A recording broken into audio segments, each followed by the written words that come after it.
Hi, it's Jason Nelson here, responding to some questions from students from Mary Washington University, and I thought I'd just do it in different locations. This is my deck.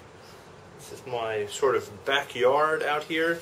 You can't probably see it, and I've got a camera and a tripod, but there's a lake, there's some ducks out there, black swans, various bits like that. Let's get into the questions. Matt Martin says Matt Martin and Ellie Ross. Maybe that's two people. Sounds like it. They might be conjoined twins. I'm not sure. You have to ask Matt and Ellie, see if they're conjoined twins. Hello, they say.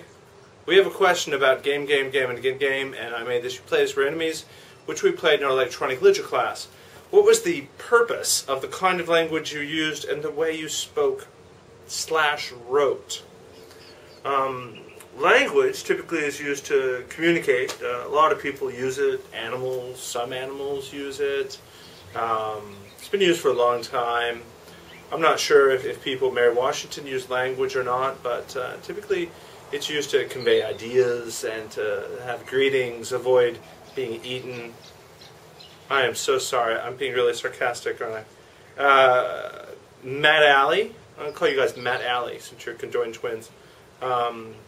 You're trying to ask about why I chose the words I did, I think.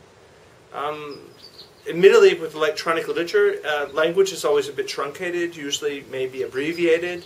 I mean, it's a very different process for writing than it would be in a normal, sort of straightforward paper or an essay you might write for a course, let's say. So when you're thinking about the language, not only are you thinking about it in poetic terms, like as a poet would, you know, choosing the right words for the right sections, but you're also having to deal with the constraints of the interface. So in a game environment, for example, I have very little space. And I also have to have language that's more abrupt and quicker, probably less detailed in some ways, because you know that people are going to be hitting a certain moment when they're jumping, and then language is going to come up, and you have to have them experience it very quickly. So you have that constraint as well.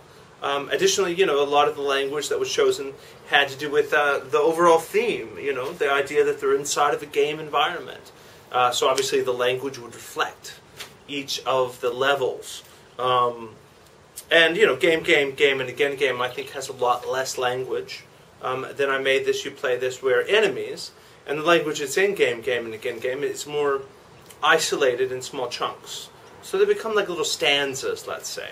You know, in a way, I actually wrote out the poems for both of these in that format, you know. I thought about the game interfaces, I wrote in the game interfaces, but to polish the language, I actually wrote it as a poem, straight out. So if you were to take all the language, print it out, you would actually have just a straightforward poem, in a way. It's not that exact, obviously, but it's something like that. Additionally, a lot of the language in there was chosen because I wanted to confuse the hell out of you.